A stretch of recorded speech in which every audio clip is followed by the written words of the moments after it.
Welcome to Solutions with Courtney Anderson.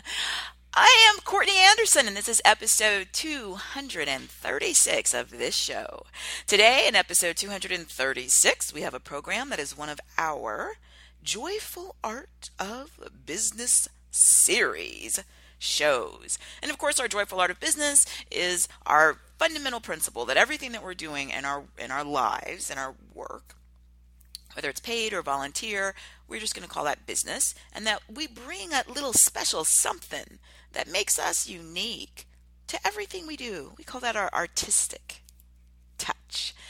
And we should be vigilant and focused on pursuing, attaining, and sustaining a positive sense of return and of the investment of our time, right? So how do I feel? Do I feel awful when I do this, even though I make a lot of money? Do I feel, depressed about this, even though other people think it's really awesome? How do I feel? And that's what we talk about joy. So the joyful art of business is the simple concept that we need to be holistically focused on our work and ask ourselves, how do I feel? As an important metric in our assessment of if something is the right thing for us to continue to do. So we don't just say, how much money do I make? What do other people think of me? Things of that. What we do is we ask ourselves, how do I feel? Because it's imperative that we take responsibility for our own well-being. And so in this show today, we have a topic that I'm interested to see what your response, what our community members around the world think of our show. And I always mention, please come to CourtneyAnderson.com and bookmark our site. It's a repository, it's a library of content for you to come back to throughout your professional endeavors to access different types of content and let us partner together, so that we're working toward you surpassing your goals. So on CourtneyAnderson.com, we have individual show sites or microsites within that general domain. And when you come to the CourtneyAnderson.com episode 236 site, you'll see sort of the 14 main takeaway principles of the program. And so I since there are 14 of these in sort of this one item, 14 units, then I call it a stone, right? A solutions, because a stone is 14 pounds, right? It's 14 in one stone, and there's 14 items in our one stone of solutions. Okay, the show topic is please and thank you will take you far in business. Please and thank you will take you far in business. And as I said, I'm intrigued and interested to see what people's response is, because in many parts of our world, there's a perception that in business, it's all about results. Business is tough. Business is for tough people. Business isn't about feelings. Business is about action. And if you're aggressive or you're tough or you're mean, that's okay, because you're a business person, and that's what business people do, is they just focus on business. And you don't care what the consequence is. You're not going around thinking about please and thank you. You're not concerned about manners and politeness. You get stuff done. You're about results. And again, this is a global concept, right? And there are even people who engage in really inappropriate behavior. It's not polite. It's not well-mannered. And they will say something like, hey, what do you expect? This is business. This isn't, a nice endeavor. This is business. So what? Your feelings were hurt. So what? I was mean. So what? I never, used polite language. Who cares? And the show, it's interesting because many times the show suggestions come from you, members of the community, and sometimes they'll come from things that I'm reading or looking into. And so this was a combination of both. And as I was working through sort of the initial outlines for a potential show, I was thinking, well, it's obvious to me for whatever that's worth, and in my individual life experience, based on what I've done, what I've observed, and what I've learned in my little tiny life, that manners matter. It was obvious to me. You just get more stuff done, right? And I've done corporate education and training programs and keynote speeches and all different types of live events where this has been the topic. And I've worked in small groups or even sometimes individually with people. It's usually someone who's pretty high ranking in a hierarchy who has these behavioral problems around their refusal to utilize a please and thank you. They're not communicating effectively with other people, and there have been times over the last decade and a half where organizations have brought me in to work with that person individually and help them understand that the argument that they're making, that hey, it's business, I'm getting results, it's not accurate. That by using inappropriate and sometimes even abusive behavior, not only are you not saying please and thank you, you might even be insulting people. That this does not get you the best outcome. And in many instances, I would argue the majority of instances, there's a negative consequence at some point to the person for doing this. And again, this argument of, well, this is business. This is how business is done. It's tough. It's aggressive. It's a battle. Excuse me. It's a battle, right? I'm at war for my organization. It's business. It's just not accurate, because the problem with that concept is it presupposes that you're in business without other people. And I haven't seen a business like that. I've seen businesses with a small amount of people, but even if you don't have that many people that are internal to your organization, you usually have external stakeholders, clients or customers or vendors or partners or some sort of, because you're generating revenue. And at some point, hopefully, profits. Well, who's paying for this? Well, it's a person. I've not seen businesses where non-humans are the revenue drivers. I've seen businesses where organizations representing non-humans, right? Maybe animals or plants, but there's people in there somewhere that are paying. They're the ones that are writing the check or wiring the payment funds. Like you got to deal with people. And when you treat people disrespectfully and rudely or even abusively, then you're going to get bad outcomes. This isn't, to me, difficult to understand. This isn't some sophisticated program. And it also has been amazing to me over the years when I've done these on-site corporate education and training programs on these types of topics, the pushback, or people get really, upset because they realize that they're not being polite. They're not using their please and their thank you.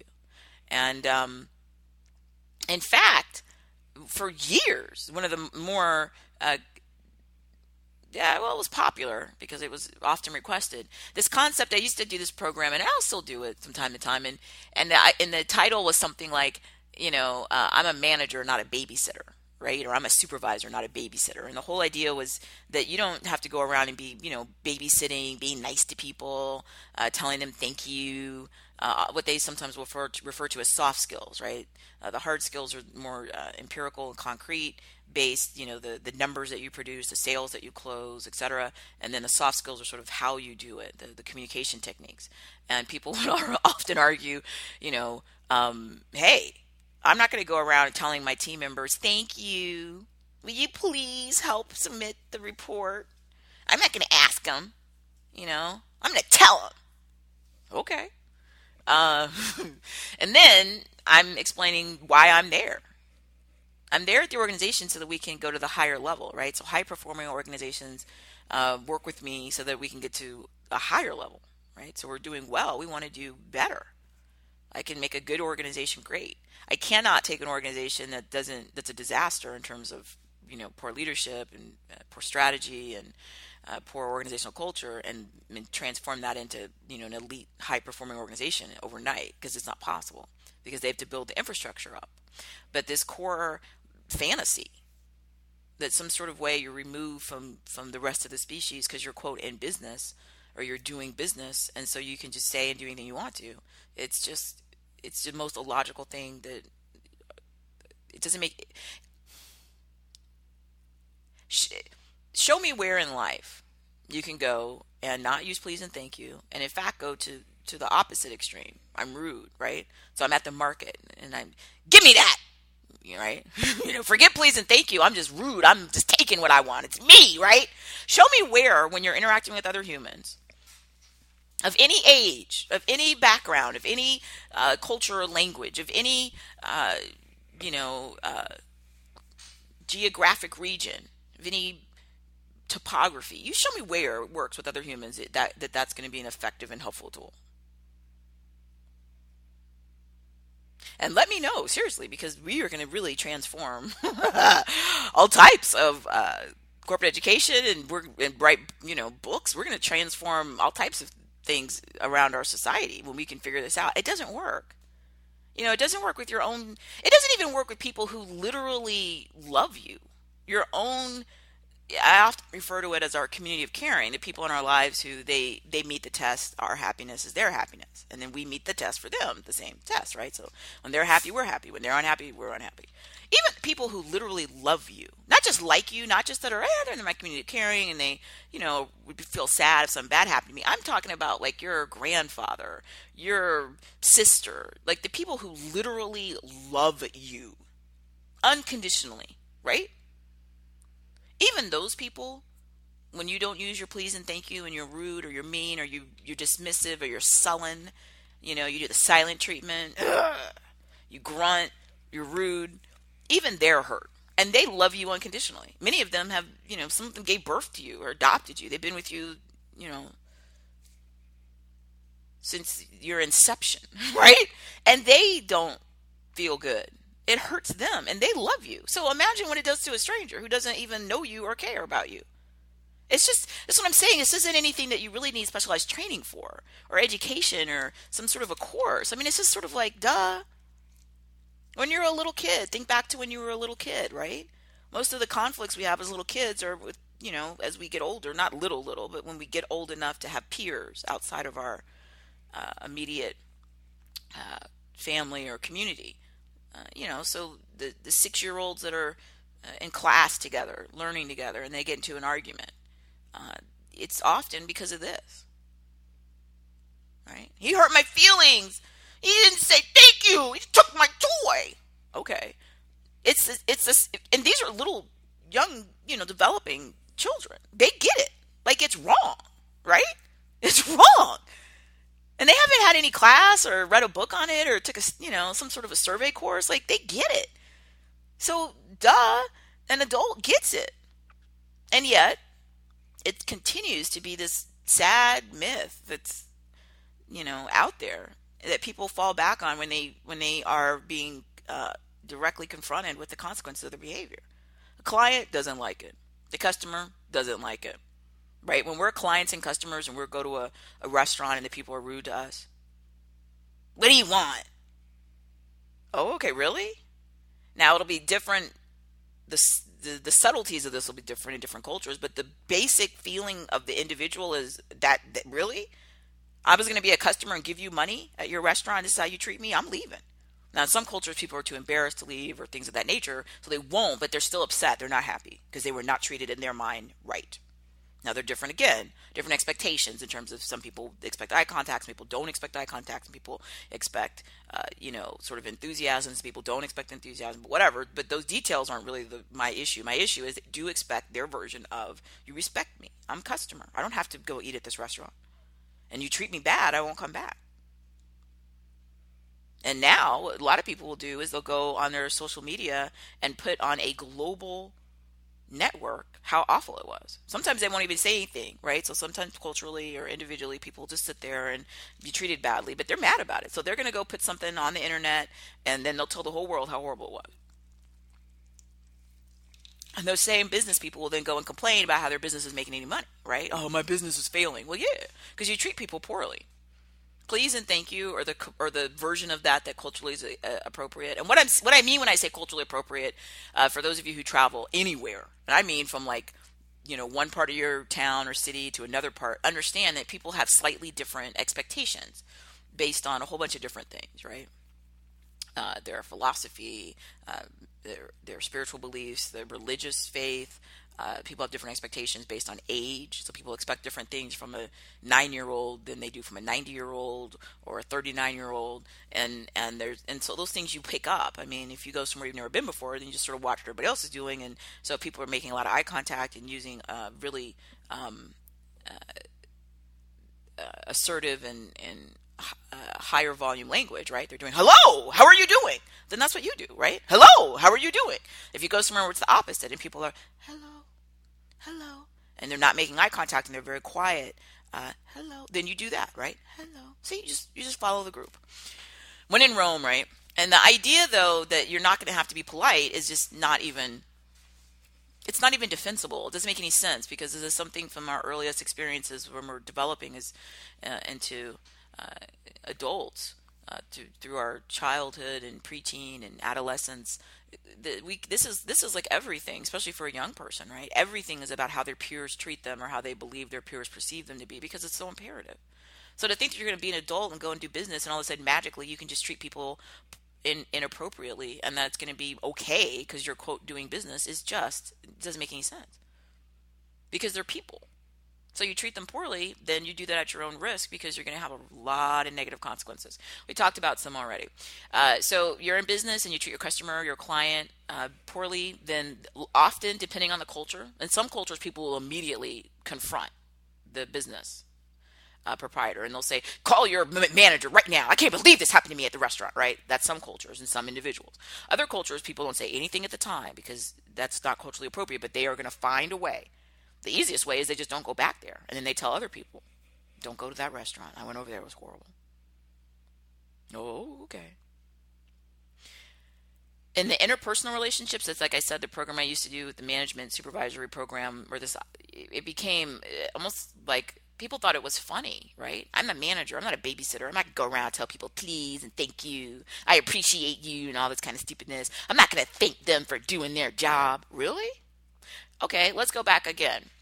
Is anyone, and I'm not talking about some sort of an atypical situation where, somebody is kidnapped against their will and forced to eat at a certain restaurant or kidnapped against their will and forced to work at a certain business. I'm excluding that because they're illegal, unethical, and not what we're talking about in a legal business show, which is what our shows talk about. Are people required to work at your organization? The answer is no. And I spend a bit of time, and we do programs where we talk about, a job is a privilege and not a right, and we do a lot on that employee side to help them rethink through their behavior, how it impacts other employees, how it impacts supervisors, how it impacts subordinates, how it impacts peers and customers and clients and vendors and all that kind of good stuff, right? That you understand that, hey, you don't have, there's no mandate that you as an individual must be given this job and that they have to just accept you no matter what you do, no matter whether you use please and thank you or you yell and scream at people or you refuse to speak to people with a silent treatment or whatever. We talk about that. But the other side of that argument, in my estimation, is equally important. Your employees don't have to be here. And it's interesting, as the economy has started to pick up, so I'm talking about the global economic crisis we're all aware of, 2008 period, right? What you saw after the global economic crisis, which makes logical sense, you didn't see a lot of people voluntarily leaving their jobs, resigning or, just moving on to something else. They weren't quitting. Well, obviously because there weren't that many jobs, right? We had this awful, awful global crisis that rocked, us to varying degrees, but, nowhere was unaware of this crisis. And so people don't leave a job and they don't have any other better options. Now, as the economy globally, okay, again, varying details, but in general, in many places, has started to recover, what you'll see in the data is showing you that more people are changing jobs. So changing job means that you're also leaving, right? You left one place, went to another place. And people do that when they feel that there's a better option out there. Now, sometimes they're just dreaming, right? We have the cliche that people have, the grass is always greener. That you think, well, this job, it's not perfect. There must be somewhere better. And then you change jobs and you realize, whoa, that other job actually was really good. And this new job is horrible, right? Okay, that's one problem. But the other challenge is that many times people change jobs and it really is better, right?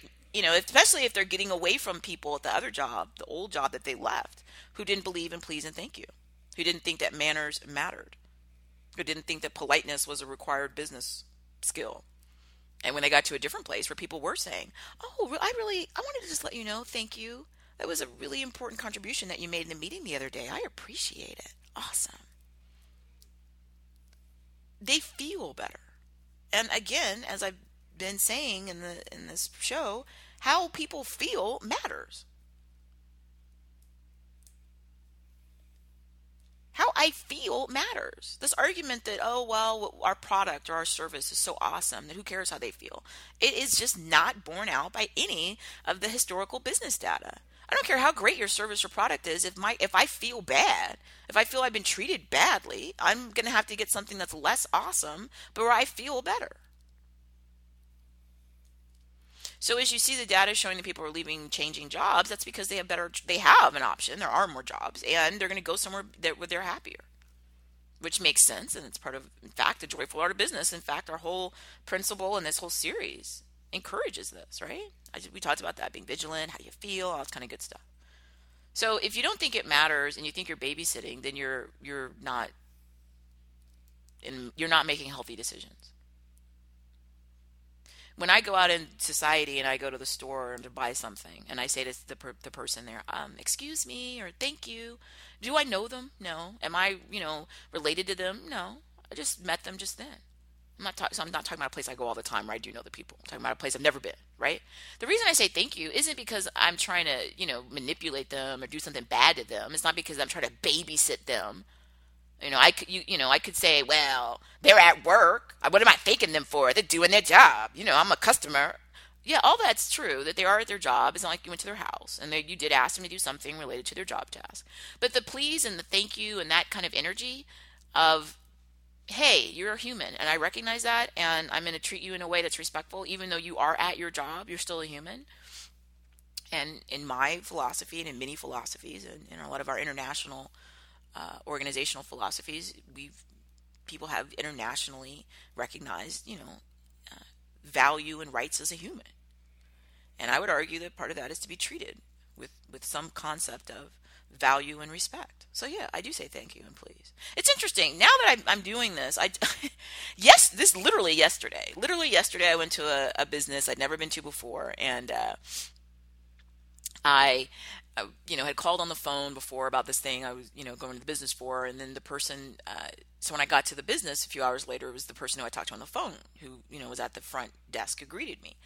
And he said, "Oh, yeah, I talked to you earlier." I said, "Yeah." And he said something like, and I'm not kidding, he said something like, "I was so surprised how polite you were on the phone." and I thought, wow, really? And he went on to tell a little bit about that sometimes customers are, kind of rude and use, inappropriate language to him. And I thought, wow, here's the thing. I didn't say or do anything that I don't even recall what I said on the phone. It was just inquiring about whatever the business, issue was.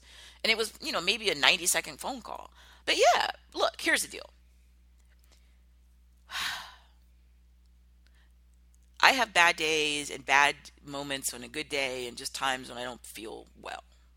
Sometimes, physically I don't feel well. Sometimes maybe just emotionally I don't feel well. Sometimes it's just one of those yucky days, right? I still understand that the world doesn't revolve around me. In other words, just because I'm, have a cold or don't feel well or having a tough bad day or something bad happen in my life, that doesn't mean that I have the right to go out and make everybody else feel worse. So in general, if I get to a point where I'm really not able, I'm having a really bad day. And I'm fortunate enough that I've worked and have some flexibility. So sometimes if it's a really, really tough day and I didn't have any mandatory, I wasn't on a plane somewhere, I might say, hey, I'm going to take a little bit of a break and go read a good book to just sort of clear my head, right? And that's a privilege. But even when I do have to travel on a bad day, I'm not going to go and start arguing with people at the airport or arguing with people on an airplane. For what? Yeah, I'm having a bad day, and that doesn't mean that everybody else is. Doesn't mean that I have the right to go out and be a selfish narcissist. So yeah, my please and my thank you, they may not be as enthusiastic and as energetic as they often are, but I'll still muster my basic thank you. Because look, it's life, right? The please and thank you are part of my argument, an attitude of gratitude. And yes, I know that's a sometimes people think it's a cliche, but we've done shows, right, about being of service, and then this whole argument of, yeah, I'm here. That's awesome.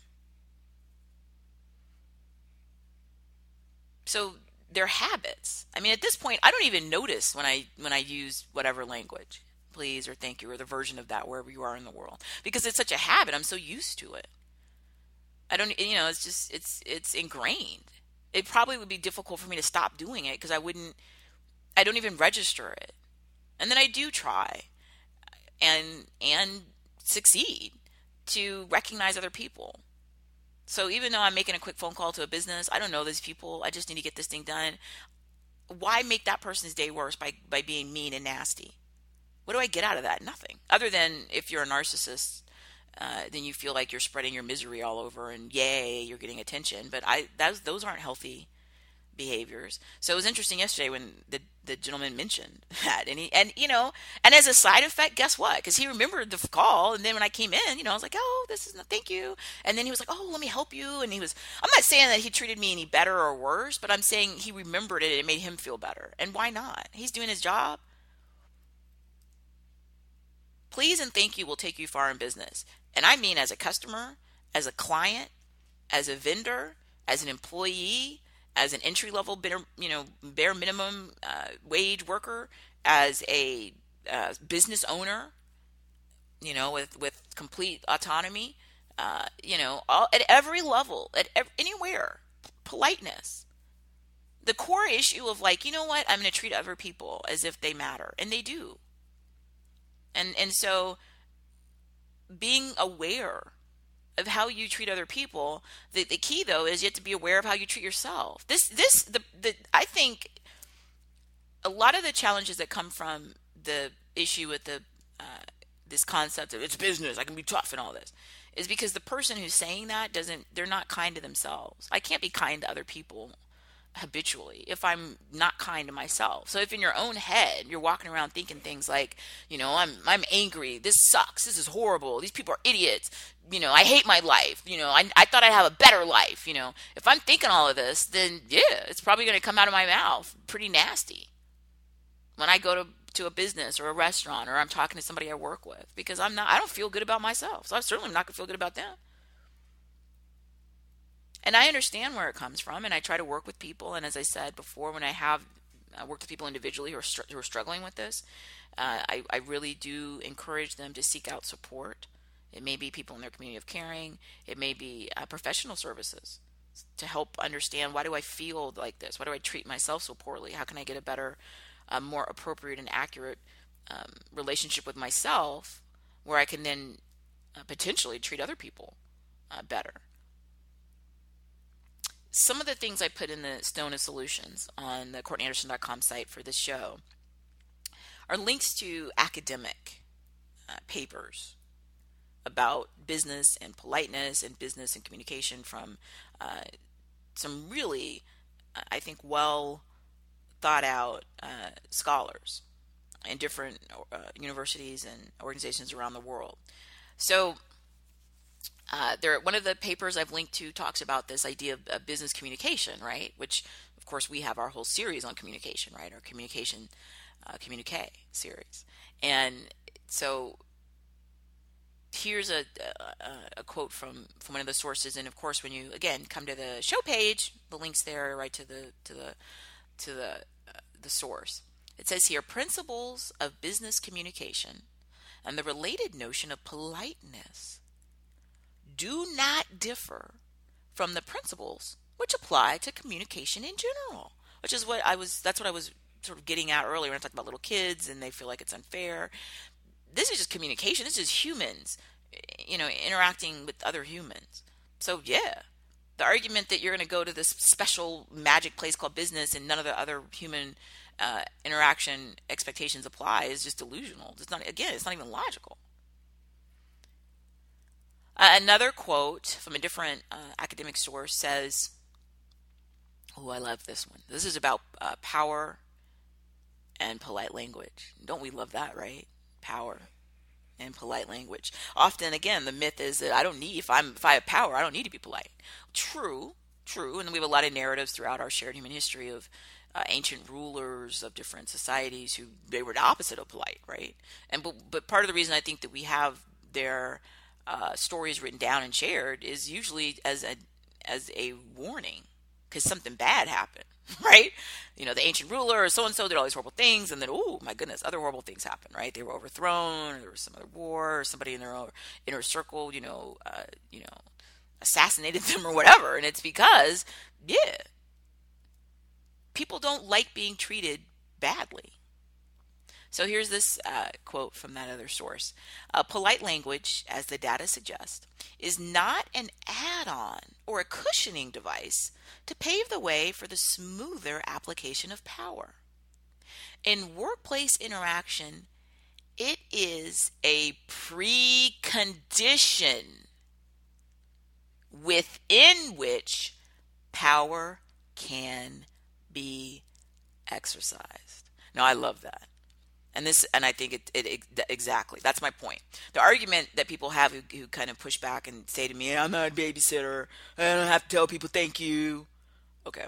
Their argument is, if you want me as an extra to sort of like throw thank you at the end of it, whatever I say or do, fine. Right? As an add-on. But what they misunderstand is that no.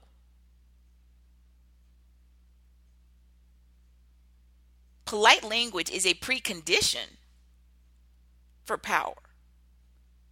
No polite language, and you don't even have the conditions to allow you to exercise real power. You can have situational power and you can have temporary power, but I just gave the example, right, of our shared human history of people at time that had absolute power and bad things happen. It's because, in the moment, if you're the supervisor and you're rude and mean or dismissive or whatever, will people go ahead and do the job? Yeah, because in that moment they think, well, I got to finish. I have a few hours left, and then I'll leave work, and then I'll be away from them. But you've ruined the ability for you to have any type of actual power. They're only doing this because they literally at that moment make a calculation and think, well, if I walk off this job, it'll hurt me more than it'll help me. But they don't respect you.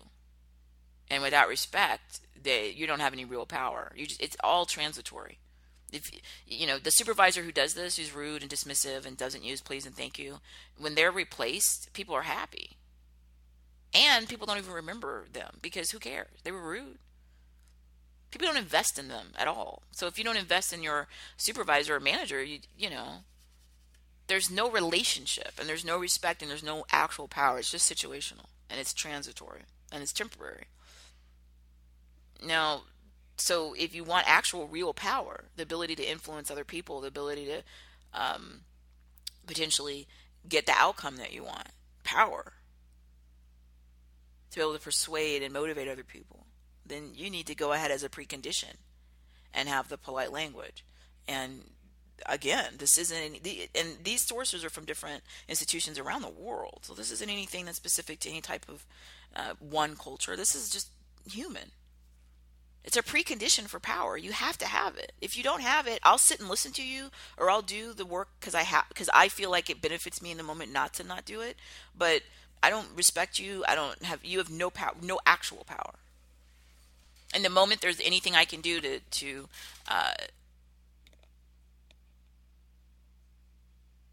not help you stay, I'm not going to support you. I'm not going to go to bat for you because I don't care because you treat me badly. Power is a precondition. And I think it's a decent example. Think about somebody who you think is a skilled politician. So just anywhere, skilled politician. One of the things that the stereotype of a skilled politician is that they know how to work a room. In other words, that they can get in there and, strangers they've never met, right? So the stereotype that politicians kissing babies and whatever culturally is appropriate, and they're networking to get people to support them, right? They do that based on this concept of using polite language as a precondition for power. Just watch. Go on the internet if you haven't, and just watch how they treat other people, their body language. I've not seen one. Now these are going to be somewhat cultural differences, right? Because sometimes some cultures eye contact is important, in other cultures eye contact is too much is offensive. But watch how they make other people feel special. That's what they do. That's why they're so good at it. That's how you can get somebody that literally has no anything. They were born into, no power, no money, nothing.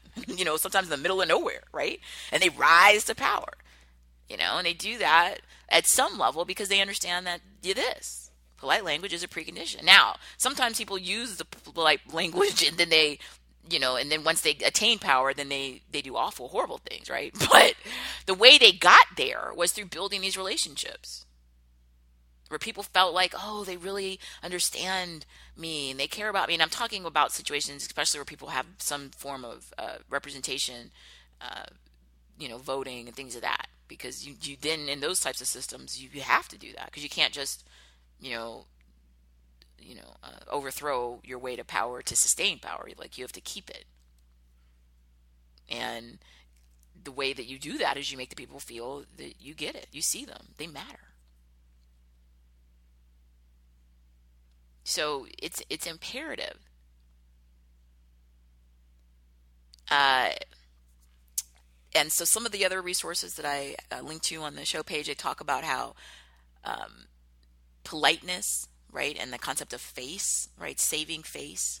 They talk about the concept of, I have a source I've linked to that talks about how important it is when you write, like written communication, that the please and thank you, and what type of language you ideally want to use when you're giving constructive feedback or feedback that might be negative, right? You don't want to write down something, hey, dear so, dear person, you're an idiot, signed, manager. That's really not helpful. Now, it may be that they've done something that was idiotic, and it may be that they're no longer going to be able to work in that department any longer because they're unable to perform the job. But you don't use that type of language because it's not effective. And I'm gonna use this as we wrap the show up. And I've done all the training programs, like I said, whether it's the managers who say, I don't want to baby my team members, I'm not going to thank them for doing their jobs, or people who are bullying people at the office and can't understand why, even though they were salesperson of the month, that there's they're not going to be able to stay in their job. I use this example. There are cartoons, and they're specifically Charlie Brown, so the Peanuts cartoons, and Charlie Brown's character in Peanuts cartoons. And these cartoons, all over the world for decades, the cartoons have been out there, and there are cartoons where there are adults in these Charlie Brown cartoons. And so when the adult is in, and these are the animated shows, so not just the comic strip, but the animated ones. So where you watch, right, the show. So where the adults are in the Charlie Brown Peanuts, whenever the adult speaks, the sound that's played in the cartoon that the children are hearing, because right, they're the main characters, right? They hear wah wah wah wah wah wah, and that's to show that, look, what's really important to the children is what the children's lives are about, and the adults are talking in the background, making noise about something that's not that important. It's background noise, and I use that example when I share these types of programs in person, and I explain to people, when you start being rude to somebody else, what they're going to do, just sort of as human nature, they're going to shift that. You could be standing right there next to them, right? So not like they don't see you, but what they're going to do in their mind is they're going to take whatever it is you're saying or doing, and they're going to make it background noise. So you're standing there like, I just can't believe this. You missed the deadline. This is the stupidest thing I've ever seen happen, and now we're going to be in trouble. What am I supposed to tell the client? What kind of excuses do I have to make? Okay. You don't have to yell. The volume thing isn't indicative necessarily, or it's not conclusive. I can have a high volume and say something great, and I can have a low volume say something awful, and vice versa. So it's the content of the message. If the content of the message is the opposite of polite, right? You're not valuing them or respecting them or showing them that they matter, but instead you're showing them that you don't respect them and you don't value them and they don't matter. and you're degrading or humiliating, what they're going to do is start to hear what you're saying, and it's going to sound like wah, wah, wah, wah. Why? Because if they really sit there and listen to being insulted, it's going to trigger a human response. And even if there's somebody who has a lot of self-control, and they have their own beliefs where they're not going to retaliate, right? They're not going to yell back at you. They're not going to become angry visibly. They still, if they process that, it still hurts. So no matter how they respond, it still hurt, right? Like I said earlier, just because if somebody went to a restaurant and people were rude at the restaurant, front door, some people will go out and eat there, but they're not happy. And they're going to, in some way, even if it's just not going back there themselves or telling other people not to go there, they're going to find some kind of way to let that out. And when you're mean and rude to people, they're not listening to you, because if they were, they would, if they were, then it would continue to cause them damage. Now, of course, there's some bullies and people who are abusers who are intentionally trying to provoke a response. That's why they're saying and doing the impolite things, because they want the person to yell or scream or cry or whatever. And we talk about that. We've got shows on bullying, and from the coworker perspective, from a manager perspective. If you're in HR, we talk about things like the office bully. So we've got several different shows on that. But I want you to understand that this is a international shared human experience. That if you are going to violate the cultural norms and not be treating people with respect and politeness, there's a negative consequence to you. And I don't care what you tell me. I don't care. Even if it's something where, your family owns the organization and you just, were given your job because you're related to people. Your customers, your clients, your staff members, at some point you get negative consequences because people don't like being treated badly. And there's nothing you can say or do to fix that other than treat them appropriately, politely. I, again, am making an argument that in many of these instances where people are not polite, they're not saying please and thank you, it's because they're so habituated internally to that type of language. I mentioned that I use please and thank you all the time, and it's a habit, but I do it with myself. My self-talk is a lot of please and thank you. It's a lot of, Courtney, you did your best. Right? You try harder next time. Like it's positive self-talk. It's reinforcement. I do that to myself. So I verbalize it outside to other people, and it comes out, the same as it is kind of inside. I say to myself when I mess up or I make a mistake or I failed at something, I'll say to I'll sit and I'll say, don't do this to yourself. Let's see why you did that. What can we do differently next time to plan, or can you ask for help and to improve? And then when I do something, even if it wasn't, maybe the best I dreamed of, but it was the best I was capable of, then I say to myself, congratulations, good job. You did a good job. You did your best. Right? And it's again, that kindness, because it starts and ends with us. So if you're getting somebody who's just critical and cruel and dismissive and rude, often, I can't say always, but often they're like that internally. That's what they're thinking to themselves, about themselves. So yeah, it's coming out to their coworkers, their families, their children, their neighbor, their volunteer group members, because that's what's going on in their head. And so you gotta go all the way back. It's a precondition, right? It's polite language, right? We talked about this, is a precondition for power in business, right? But polite language is also a precondition for internally polite language, is a precondition for you to be able to have any of this, the rest of the system work. So if you're walking around in your head, you're thinking, I hate this job. I deserve better than this. I can't pay my bills. I can't stand it. I'm disappointed. I thought I would have a better life. Well, then, yeah, you're going to be not polite to people, or you're not going to be able to sustain politeness without it coming across as, that you're fake. It needs to be authentic. When I say to people, thank you, I authentically do mean that. Thank you. Thank you for helping me at the restaurant. Thank you for helping me at the airport. Thank you for answering the phone at the business. Thank you. I mean it. If I said things like, thank you, thank you, I mean, come on. The please and the thank you, as like we talk about in our communication series, it's not the word itself, right? I can use any of these words as an insult. Please, right? It's the tone and the feeling. I authentically am appreciative. I'm appreciative of being alive. And then beyond that, I'm appreciative that I'm trying my best. And in many instances, I'm actually doing my best. And I'm appreciative that I'm able to learn. And I'm appreciative, that somebody at the business helped me. So that's why I say thank you. And when no one at the business helps me, right? If I go somewhere and nobody will help me, then I don't stay. I'm not gonna be a customer where I'm not treated well. But I'm not gonna sell. I'm not gonna go and make a, scene and call, I want a manager so I can tell them. I mean, it depends. Very rarely, I'm gonna be very honest, because I got a lot on my plate in terms of stuff to get done. But very rarely, I might sometimes think, well, maybe they don't know. Maybe the people who are making decisions aren't aware that something like this is happening, right, with a team member. So sometimes I might write a note to the organization, but I mean, really rarely. Because I can go somewhere else, and it might not be as awesome, the product or service, but I'm treated better. So hey. And that's what happens with your employees, your customers, your vendors, your managers. It's everywhere.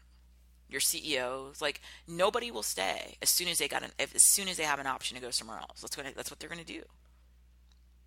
And all this other stuff that businesses want to, spend time and resources in. Oh, we need employee engagement and higher morale. We care about retention. They should care about those, and those are really important things. But the precondition for all that, polite language, authentically polite language, right? And you're not going to get the super fantastic outcome of, oh, we've had the best engagement, our morale is high, our retention is so much better than all the other industry competitors, the organizational culture is, the most elite level, and then people are going around being disrespectful. And again, it's cultural. So some organizations, based on the organizational culture, people are more gregarious, and some cultures people are quieter. These are all just fine tuning the details of it, but the core value is that the people do feel that they matter and they're respected. It could just be like a nice, a nod of the head. You don't have to say the words, please and thank you. It's just anything that you communicate with your body, with your posture, with your eye contact, with facial expressions. A smile in a lot of the world is a very positive thing that means a lot to people, right? But you got to be able to do that, and you're not able to do that when your internal dialogue is nasty and mean and cruel, and that's where it breaks down. And as I said earlier, I can take an organization that's doing well and make them, help them have the tools to surpass their goals and be better, But I can't take an organization where everybody's going around with this internal nasty dialogue about anger and disappointment and bitterness and pain, and then magically turn it into anything else that's going to last in terms of the polite language. Because if I'm treating myself poorly, then yeah, I treat other people poorly. If I treat myself well, I'm kind to myself. I'm still going to have bad days and bad moments, right? Where I'm mad at myself and think, oh, I wasn't, as polite as I could have been, or but overall, because I have this already internal dialogue remember the show we did really early in this show? I mean, so this is episode 236. I mean, really early. We did a program saying that the average person has 70,000 thoughts a day. 70,000 thoughts a day. Well, if the majority of those thoughts are, positive, right? You're thinking to yourself, well, it's a nice day. I'm so glad that I had such a good shower this morning. I smell nice.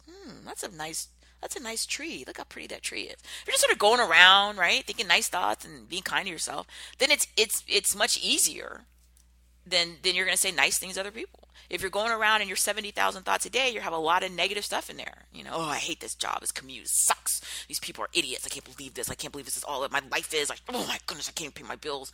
Then yeah, you're not going to get some sustained and or authentic expression of gratitude, because you don't have any. You're just upset. You're not grateful. You're mad. You don't like the job. You don't like the people. You don't like the commute. You don't like the tree.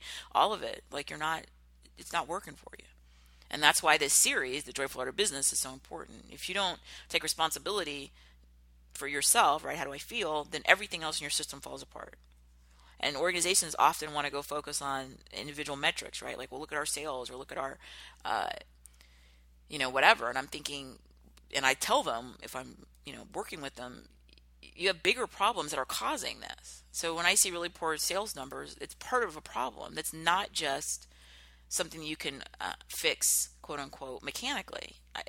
I know it's a people problem, and often it's coming from somebody somewhere is allowing a really corrosive, negative for backwards thinking mindset to pervade. And then when you get nastiness and you get hopelessness and you got problems, yeah, your sales numbers are down. Yeah, nobody wants to stay here. And you can't fix that externally. You got to fix it from the inside, out, right? What's going on with these individuals that are doing and saying these things? What's really happening? Are there resources you can apply, to help address some of this, or give them avenues to address some of these things? EAP programs, employee assistance programs, or other types of things. But you just can't come and say, well, we're just going to change our flow chart. Well, okay, that'll be nice, but it's not going to fix the core problem. Is that the people themselves aren't engaged and aren't authentically grateful. And I, in my own experience, and the research bears out, when you go to these places, it's because you see and hear it. You literally see and hear the difference between the place that's like, oh, please and thank you, and people sort of acknowledging each other in like a healthy and supportive work environment, and the place that you go to, and you can literally, that cliche, you can feel the tension in the air, right?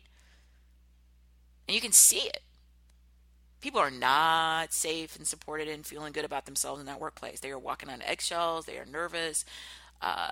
There's anxiety. There's inappropriate behavior. That's what's causing it. Not all of it, but that's a huge part of the problem.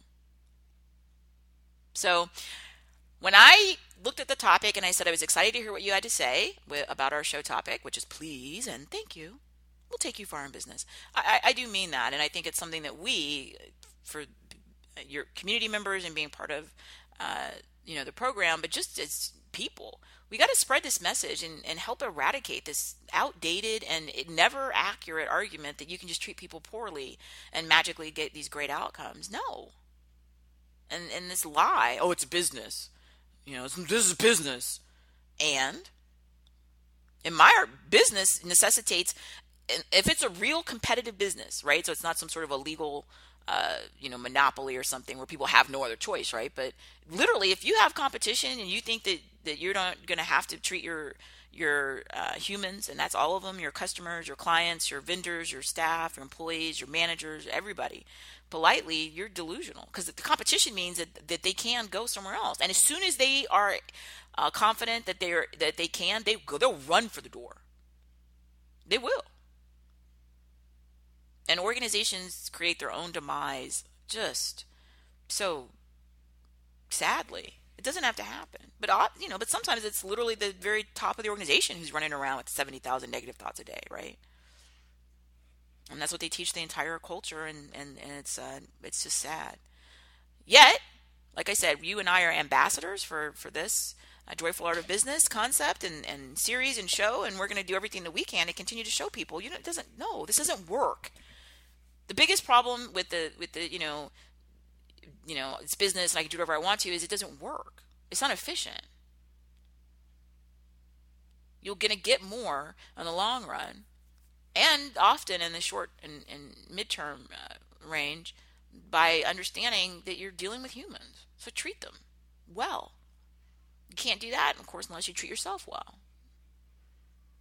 And then it's amazing what you'll find. And you'll find loyalty with your customers. You'll find loyalty with your team members. You know why? Because they feel good. And they'll even take, they'll give you pricing flexibility, right? They'll say, well, maybe I pay a little bit more, but, I just treated so well. Wow. Oh, okay. It's amazing how all this works.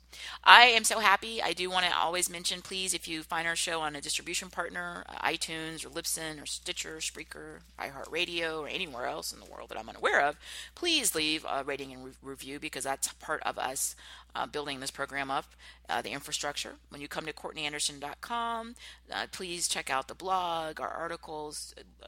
We have literally hundreds and hundreds and hundreds and hundreds of pages of content. So bookmark the site and come back and check it out and take your time. We also are continuing to add new avenues of content distribution and planned seminars and workshops and all kind of fun things. So reach out, let me know what you think, let me know what's working for you. And I also have joined Twitter. I'm at Zealous Business. And thank you for being part of our program today.